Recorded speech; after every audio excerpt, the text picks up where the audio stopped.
तीन तीन चार चार साल का साड़ी एक दिन पहिर के चाहे जहाँ मुंह उठा के चल जावे रे मंगतिनिया। हमन के ऐसा गिरल हरकत ना करल जाला का।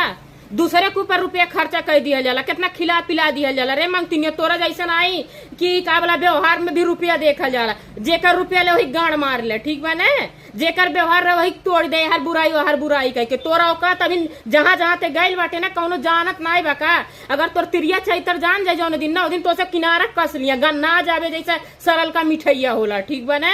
हमार नाव ते बहुत दाई ले चुकल बाटे, हम बहुत बर्दाश्त करत बाटी, आज तक कंप्लेन कौनो कैले ना बाटी। एन आते ते सुधर जो हमार ना ले, नहीं तो तोहार मन का जन थोबड़वा बना थोबड़वा देखे लायक रही ना जाई, बता देत बाटी इतना, ठीक बा। सुना हमार दिमाग एकदम गरम हो गइल, हम केहू खिलाफ बोलल नहीं चाहिए, ठीक बा। अत्ते का इज्जतदार बनबे रे, का इज्जतदार बनबे। घरे गए शुद्ध न खाना न कुछ, तोरे कौन व्यवस्था बा।